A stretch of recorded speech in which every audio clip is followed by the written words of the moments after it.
Assalamualaikum warahmatullahi taala wabarakatuh. Pagi ini kita berjumpa kembali pada pembelajaran 5, subtema 1, tema 6 untuk kelas 5. Semoga pagimu menyenangkan dan selalu menjadi kebanggaan orang tua dan guru. Anak-anak, untuk memulai kegiatan pembelajaran, kalian berdoa dulu ya. Baiklah anak-anak, sudahkah kalian mempersiapkan buku tema, buku catatan, serta buku tugas? Mari kita perhatikan Siti yang sedang membantu ibunya. Siti melihat ibu sedang memasak air pada 2 buah panci. Kedua panci itu tampak berbeda, besar dan kecil. Panci besar diisi air setengah karena untuk merebus sayur, sedangkan panci kecil berisi air penuh untuk membuat teh. Siti menduga-duga air manakah dalam panci yang mendidih duluan. Agar tidak penasaran apa yang telah Siti pikirkan, maka kita akan lihat pada halaman 49. Berdasarkan kedua gambar di atas, silahkan kalian jawab beberapa pertanyaan berikut berdasarkan pengalamanmu pada buku tugas. Buku tugasnya dipersiapkan ya. Soal pertama, perhatikan ukuran kedua panci itu sama atau beda. Jadi kalian jawab kedua panci tampak. Dilanjutkan ya. Soal nomor 2, panci manakah yang berisi air lebih banyak? Panci A atau B? Bagus. Soal nomor 3, panci manakah yang akan mendidih lebih lama? Jadi jawab, panci yang akan mendidih lebih lama adalah panci. Bagus. Soal nomor 4, mengapa panci yang kalian pilih tadi pada soal nomor 3 lebih lama mendidih? Jawab, karena panci. Yang dijawab pada soal nomor 3. Kemudian dilanjutkan. Bagus. Nomor 5, air mendidih pada suhu 100 derajat Celcius. Ini nomor 5 ya. Air mendidih pada suhu 100 derajat Celcius, maka hubungan antara energi panas yang dibutuhkan untuk mendidihkan air dalam panci, maka kalian dapat menjawab, energi panas akan cepat mendidihkan panci yang terisi air sedikit atau banyak? Nah, karena akan membutuhkan waktu yang sangat singkat. Bagus. Kemudian untuk soal nomor 6, menurutmu jika kedua panci itu mendidihkan air dengan tidak sama karena ukuran pancinya, maka kalian dapat menuliskan kesimpulan. Kesimpulannya ditulis begini, panci yang terisi air sedikit atau banyak? Kalian pilih, akan cepat titik-titik. Jadi kesimpulannya hanya begitu. Nah, berdasarkan uraian di atas yang telah kalian jawab tadi, penggunaan energi panas sehari-hari banyak dilakukan oleh orang tua kita di rumah. Pada kegiatan Ayo Berlatih, menunjukkan beberapa kalimat berikut ini. Nah, kalian hanya memberikan centang pada kegiatan yang membutuhkan energi panas atau kalor lebih banyak. Sedangkan yang tidak membutuhkan kalor lebih banyak, kalian tidak usah beri centang ya. Kita lihat soal nomor 1. Mengeringkan pakaian yang sangat basah, butuh kalor lebih banyak atau tidak? Jika butuh, berilah tanda centang. Kemudian soal nomor 2, mengeringkan pakaian yang setengah basah. Bagus. Soal nomor 3, mengeringkan sapu tangan basah dari kain yang tipis. 4, mengeringkan handuk mandi basah yang tebal, butuh kalor atau tidak? Butuh kalor banyak atau tidak? Bagus. mengeringkan rambut panjang sehabis keramas. Terakhir, mengeringkan rambut pendek setelah keramas. Manakah yang membutuhkan kalor lebih banyak? Silahkan kalian beri tanda centang. Baiklah anak-anak, kita beralih ke halaman 51. Siti menyadari kegiatan yang berbeda memerlukan energi panas yang berbeda juga. Siti juga penasaran apakah semakin tinggi suhunya benda akan semakin panas. Berbeda dengan Dayu, Dayu heran. Pada suhu 100 derajat Celcius, air dapat mendidih. Nah, agar kalian tidak heran, maka Pak Guru juga akan jelaskan perubahan akibat pada suhu pada halaman ini ya. Kalian juga dapat membacanya. Sembari kalian baca, Pak Guru juga akan jelaskan. Suhu menunjukkan derajat panas benda. Semakin tinggi suhu suatu benda, maka semakin panas benda tersebut. Energi panas dapat mengubah benda dan menyebabkan pemuaian. Pemuaian panas adalah perubahan suatu benda yang dapat bertambah panjang, lebar, luas, serta berubah volumenya karena kalor atau panas. Sebaliknya, benda juga mengalami penyusutan, di mana penyusutan adalah perubahan suatu benda yang menjadi berkurangnya panjang, lebar, luas karena suhu dingin. Pemuaian dan penyusutan bisa terjadi pada logam, udara, serta air. Berikut beberapa pemuaian.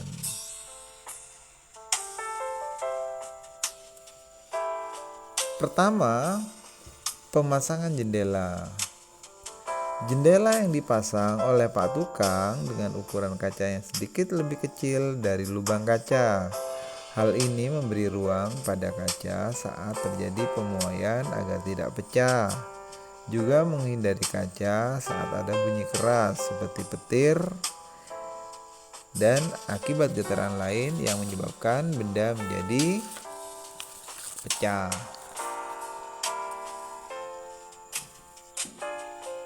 Kedua, ban sepeda motor atau mobil. Ban yang terisi air penuh angin akan membuat tidak nyaman bagi pengendaranya, bahkan meletus, kadangkala mengakibatkan kecelakaan fatal bagi pengendaranya. Hal ini terjadi karena udara di dalam ban memuai karena panas. Jadi berilah ruang dalam ban dengan cara mengatur tekanan angin sesuai standar kualitas ban. Ketiga, kawat atau kabel listrik serta telepon. Kabel listrik yang berada di jalan sengaja dipasang kendor dan tidak tegang dengan tujuan agar tidak putus saat mengalami penyusutan pada malam hari. Setelah itu menghindari terjadinya pohon tumbang untuk menerpa kawat agar tidak putus. Kemudian yang keempat, pemuaian yang terjadi pada gelas kaca. Ini yang keempat ya. Saat menuang air panas pada gelas terkadang pecah. Hal ini terjadi karena pemuaian tidak rata yang terjadi pada gelas. Kemudian 5. Pemuaian pada sambungan rel kereta api. Rel kereta dipasang celah pada dua batang rel agar saat terkena panas rel tidak melengkung. Jika rel melengkung maka akan membahayakan gerbong. Terakhir, penggunaan termometer. Tahukah kalian, termometer sering ditempelkan pada ketiak atau bagian tubuh lain pada badan. Tujuannya untuk mencari suhu panas tubuh dalam mengukur suhu tubuh. Cairan pada termometer akan berhenti saat menunjukkan suhu tubuh. Dan ketika termometer diangkat, kembali mengalami penyusutan pada angka normal. Nah, kalian sudah membacanya? Bacaan di atas dengan sesama? Baiklah, jika kalian sudah membaca, Pak Guru tanyakan. Apa judul bacaan yang kalian baca? Judul bacaannya adalah perubahan akibat perubahan suhu. Baiklah anak-anak, pada bagan tabel paragraf di bawah pada halaman 53, mari kita bahas bersama setiap isi paragraf yang kalian baca tadi. Untuk paragraf 1 berisi tentang apa kira-kira ya? Nah, paragraf 1 berisi, Pak Guru pandu ya. Suhu menunjukkan derajat panas, di mana suhu dapat memuai juga dapat menyusut. Bagus. Paragraf 2, di paragraf 2. Paragraf 2 ini ya. Contoh pemuaian dan penyusutan. Kemudian paragraf 3, apa isinya? Kaca jendela dipasang dengan memberi ruang pada pinggir kaca untuk menghindari kaca retak saat ada suara keras ataupun terjadinya benturan. Bagus. Paragraf keempat berisi apa? Paragraf keempat isinya adalah ban sepeda motor harus diisi angin sesuai dengan keadaan ban untuk menghindari pemuaian agar tidak meletus. Sedangkan paragraf kelima isinya adalah kawat kabel listrik dipasang mengendor agar tidak putus saat mengalami penyusutan pada malam hari. Bagus.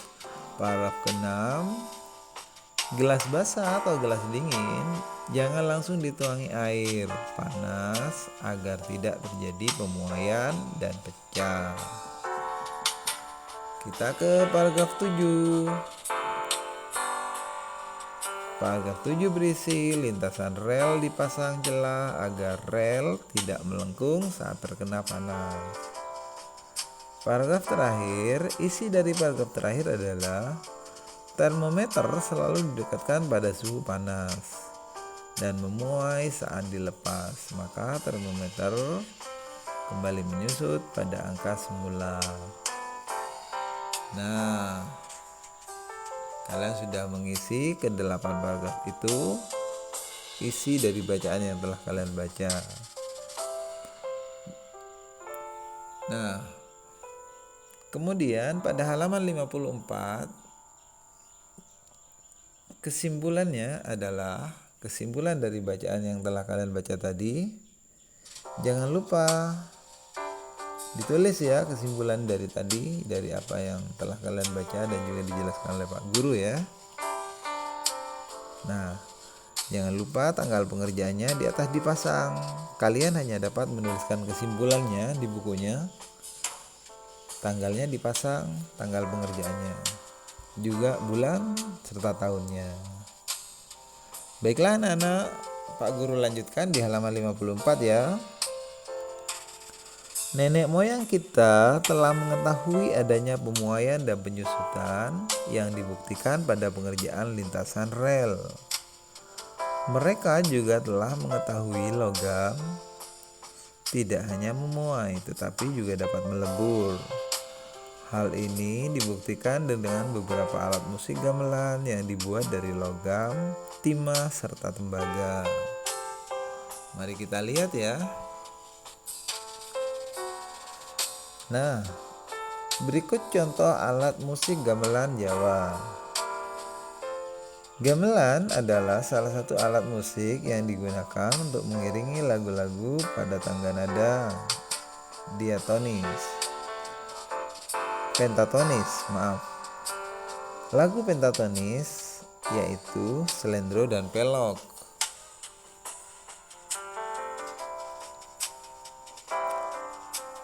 Kalian juga dapat mempelajari lagu Cincin Keling pada halaman 56, pada halaman ini ya. Nah, lagu Cincin Keling yang telah kalian pelajari ini dapat kalian lihat dan kalian cermati pada halaman 56 sebagai pembenahan daripada lagu Cincin Keling. Nah, ini ya lagu Cincin Keling yang telah kalian nyanyikan tadi. Lagu yang telah kalian nyanyikan pada halaman 56, kalian dapat mengisi tabel berikut secara seksama. Siapkan buku catatannya ya. Kalian isi di bukunya, di tabelnya, kalian buat tabelnya lalu diisi. Nama lagu adalah Cincang Keling. Kemudian asal lagu dari mana? Dari Jawa Barat. Betul.